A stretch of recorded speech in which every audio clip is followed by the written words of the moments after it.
arsipan. Jadi arsip yang tercipta dari kegiatan kelembagaan negara dan kegiatan yang merupakan sumber dana negara dinyatakan sebagai arsip milik negara. Jadi kami KPU selaku institusi tidak bisa memberikan. Jadi itulah yang perlu kami sampaikan. Terima kasih. Terima kasih Pak, singkat sekali dan tegas. Coba sebutkan undang-undang nomor berapa Pak yang didasar dan yang dijadikan dasar hukum Anda? Sampai ketiga Nomor 43 tahun 2009. Bagaimana Anda menafsirkan undang-undang itu? Sebagai kemudian pada akhirnya menjadi kekuatan hukum Anda tidak mengeluarkan dan tidak bisa menunjukkan. Arsip negara apa Pak? Ini adalah ketika ini coba diumpat, ini juga mengganggu stabilitas Pak. Maslahat dan dampaknya juga lebih besar. Jadi Anda mohon maaf barangkali kurang jeli dalam menggunakan undang-undang itu, karena model pendekatan Anda tidak sama sekali tidak ada berkaitan, tidak ada korelasi undang-undang itu dengan dokumen yang kami minta. Jadi Anda mohon maaf karena tergesa-gesa mencari pasal sehingga menggunakan pasal campur saja Pak. Jadi tetap pada prinsipnya, kalau Anda tidak kemudian memberikan dan menunjukkan, sekali lagi kalau Anda tidak berani memberikan, kita hanya minta menunjukkan. Kenapa kita minta perwakilan ke dalam? Kita minta ditunjukkan saja apa yang menjadi dasar ataupun Khalil itu mendaftar, Khalilur Rahman itu mendaftar sebagai pasangan calon bupati, yang digunakan ijazah SD-nya apa? Karena kita sudah mengantongi nama Pak. Dari sekolah sudah ada Pak. Bermaterai, kita pegang fotokopinya, bahwa tidak pernah ada atas nama Khalilur Rahman. Yang ada Khalil M. Cholil.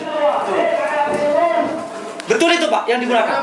Betul. Jadi karena memang ijazah MI-nya itu dulu bernama M. Khalil. M. Cholil Pak. Berkaitan dengan Khalilur Rahman itu adalah perubahan nama. Perubahan nama dari yang bersangkutan karena ijazahnya M. Khalil. Sehingga ada perbaikan nama di pengadilan. Tak, mohon dicatat oleh media. Yang sudah. Jadi juga ada perubahan nama. Ini perlu digarisbawahi oleh media bahwa ijazahnya Khalilur Rahman yang sekarang menjabat bupati, dia ijazahnya adalah Khalil M. Cholil. Entah dinamika sebab apa. Sebentar Pak, gantian Pak. Silakan. Entah dasar apa kemudian dia berubah namanya juga dari M. Cholil berubah Khalilur Rahman. Kita mengantongi data bahwa terindikasi bahwa bupati juga yang sekarang menjabat bupati M. Cholil itu juga tidak tamat belajar Pak. Makanya setiap pencalonan pada periode pertama itu diduga kuat dia menggunakan surat keterangan kehilangan. Yang itu termaktub dalam undang-undang dan peraturan KPU. Bagi ijazah yang hilang ada pengganti ijazah. Itu bisa didapat dari lembaga yang mengeluarkan ijazah. Tidak surat keterangan hilang Pak. Saya tanya sekali lagi, pertanyaan yang kedua, apakah Khalilur Rahman atau dalam hal ini ijazahnya M. Cholil, apakah ketika mendaftar MI-nya menggunakan ijazah atau surat keterangan kehilangan? Mau dijawab Pak? Saya kira apa yang saudara sampaikan bahwa kami secara prestasi sudah menerima surat kelengkapan berkaitan dengan ijazah atau jangan dibiarkan. Surat keterangan. Jangan dibiarkan. Dan ini sudah fokus jawabannya Pak. Ini sudah. Coba jangan memancing emosi kami Pak. Ya. Difokuskan saja Pak. Sebentar. Ada moderator saya kira perlu. Jangan tidak biasa. Sebentar Pak ya. Jangan coba melebarkan jawaban Pak. Fokus Saya Pak. tanya, apakah M. Cholil yang sekarang berubah nama menjadi Khalilur Rahman dan menjabat Bupati Pamekasan, yang ijazah menurut Anda diakui bahwa ijazahnya adalah M. Cholil, mohon dicatat oleh media, ijazah Khalilur Rahman itu SD-nya katanya M. Cholil. Saya tanya, apakah Khalilur Rahman atau M. Cholil itu yang sekarang menjabat bupati mendaftar diri sebagai calon bupati untuk periode 2013 dan 2018 menggunakan ijazah MI atau surat keterangan kehilangan? Bukan surat keterangan kehilangan. Jadi surat keterangan dari lembaga sekolah.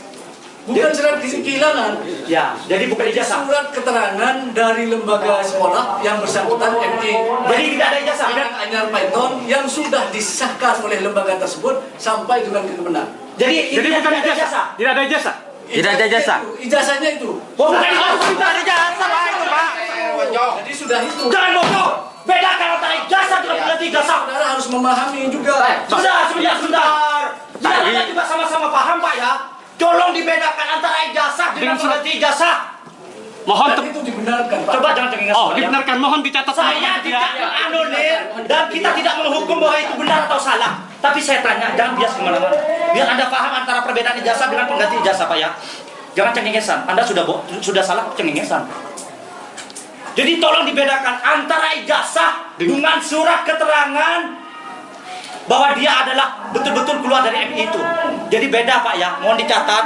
Ini semuanya media juga sama-sama paham dan tidak bodoh Pak, seperti Anda yang kemudian menyamakan antara ijazah dengan surat keterangan. Jadi kalau memang betul Bupati Khalilur Rahman atau M. Cholil itu tidak mendaftar berdasarkan ijazah tapi surat keterangan, Tunjukkan. ini tidak pernah diekspos secara masif di media. Tapi coba dengan calon-calon yang lain yang hanya ada perselisihan nama itu dibesar-besarkan oleh KPU. KPU tidak pernah membesar-besarkan. Makanya kami pertegas kemarin dan dari tadi Pak, kalau KPU merasa dirugikan dengan informasi itu seharusnya ditempuh jalur-jalur yang resmi. Jadi kepada konteks pertama, sudah clear, mohon media dicatat bahwa M. Khalil yang sekarang Khalilur Rahman berubah nama itu mendaftar tidak menggunakan ijazah. Itu dibenarkan oleh KPU. Dan namanya bukan Khalilur Rahman tapi M. Cholil. Itu dibenarkan oleh KPU. Yang sekarang pada prinsipnya kita tetap meminta Pak secara dengan hormat untuk ditunjukkan surat keterangan itu biar kami sama-sama paham. Jadi tidak ngomong orang itu ke sana ke sini. Terus begini Pak, Surat keterangan itu ditunjukkan saja Pak. Selesai. satu lagi, tadi Anda mengatakan bahwa alasan Anda untuk tidak menggunakan arsip itu Anda berdasarkan pada Undang-Undang Kearsipan pasal 33. Tetapi dengan pernyataan dari Kerapat, salah satu organisasi mahasiswa yang mengatakan bahwa dia mendapatkan arsip dari KPU. Ini jelas-jelas sudah melanggar undang-undang. Tidak cukup dengan hanya ada klarifikasi dari pihak KPU bahwa itu tidak benar. Dan kami tidak pernah merasa, karena sudah melanggar undang-undang, semestinya Anda merasa merugikan lembaga Anda. Dan seharusnya Anda juga menempuh jalur hukum untuk kemudian dituntut. Kebenaran harus ditegakkan. Tolong dijelaskan juga. Kenapa kok cukup dengan klarifikasi? Dan kalau kami juga punya data fisik ada. Silakan kalau mau ditampilkan silakan, bisa. Mari kita berpikir pada data, jangan spekulatif. Kalau Anda juga menggunakan pasal 33, saya juga menggunakan Undang-Undang tentang penyelenggaraan negara pasal 20 ayat 1. Penyelenggaraan itu harus dilaksanakan dengan transparan, profesional, proporsional, dan akuntabel. Ya Pak, sederhana Pak. Kita jangan coba-coba dibodohi dengan persoalan dalil Anda yang undang-undang hanya mencatat persoalan tentang undang-undang masalah kearsipan negara. Jadi sederhana Pak, permintaan kami dan dasar kami juga undang-undang adalah nomor 4 tahun 2008 tentang keterbukaan. Pahami itu, sependek pengalaman kami bahwa itu bukan dokumen yang dirahasiakan negara seperti Anda yang kemudian mencatat dan menggunakan dalil-dalil yang tidak sama sekali tidak ada korelasinya dengan persoalan ini. Sederhana? Jawabannya. Kami oleh saudara-saudara sekalian. Ya, kita akan memahami Anda kalau Anda memahami kami. Yang jelas, itu adalah pendirian Anda yang sama sekali tidak berdasar hukum. Jadi mohon dicatat bahwa kita juga akan menempuh proses-proses, kita sudah lalui proses ini. Silakan. Kita anggap adalah proses yang formal ini dan tidak direspon baik oleh KPU. Kita akan menempuh proses jalur hukum yang kemudian menjadi kewenangan-kewenangan. Tapi catatan kami Pak ya, sebelum penetapan, mohon juga itu dibeberkan kepada publik karena katanya masih diteliti, dibeberkan kepada publik persoalan keaslian seluruh semua calon, keaslian dokumen-dokumen mereka. Itu catatan kami. Kami juga sudah mengantongi apa kebobrokan KPU yang kemudian ini juga perlu dilaporkan ke Dewan Kehormatan KPU. Silakan. Bahwa ya Pak, memang silakan tanpa disuruh Anda juga kami akan melakukan itu Pak.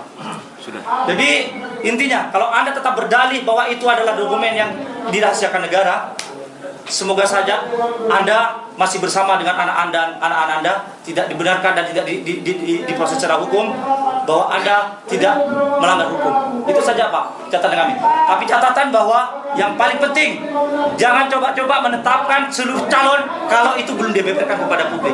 Karena itu juga diamanatkan oleh undang-undang. Apa yang menjadi yang sudah diteliti oleh KPU? Jangan-jangan katanya mau meneliti tapi tidak pernah hasil penelitian juga dia pernah diekspos ke media.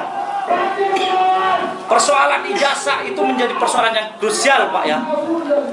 Karena Pamekasan lagi-lagi selalu dipersoalkan persoalan ijazah. Pemimpin kita memang semuanya pemimpin pesanan yang memang tidak berdasarkan tahapan-tahapan pendidikan yang formal Pak. Maka Anda harus betul-betul bijak dalam hal ini. Jangan sekali lagi menjadi anjing-anjingnya kelompok-kelompok tertentu Pak ya. Jangan Anda mudah dikendalikan karena pada akhirnya efek itu akan dirasakan oleh Anda dan anak-anak Anda. Ketika Anda coba melakukan pembohongan publik. Jangan-jangan metodologi Anda parsial, Pak. Silakan. Iya. Saudara-saudara kalau menempuh jalur itu lebih baik dan segera lebih legal.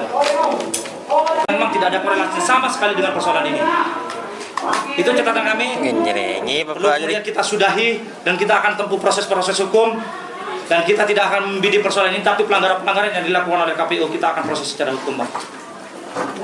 Jadi kawan-kawan bisa disudahi KPU. Bahwa Anda datanya hari ini,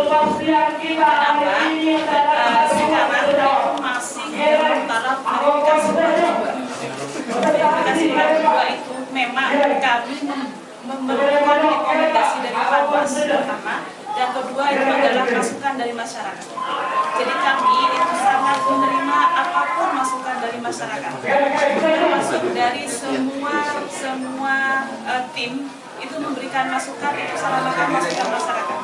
Jadi tolong nanti kalau memang masukan itu dikemas ditindaklanjuti oleh Anda berlima, masukan kepada kami. Dari itu nanti kami akan melakukan verifikasi ulang kembali. Verifikasi ulang kembali yang diketahui adalah bahwa itu akan bisa memenuhi syarat sudah kami. Jadi pada waktu verifikasi pertama kali itu ada kata memenuhi syarat. Tetapi itu bisa diulang kembali kalau ada masukan dari masyarakat. Ya. Bapak yakin? Siap. Sepakat, Bu, ya? Saya akhiri, saya mengucapkan terima kasih. Dukung kami untuk berubah yang terbaik. Ya, kita di sini, Bu, datang baik-baik, tidak sampai menerobos pilkada yang sudah ada, karena kita tetap santun.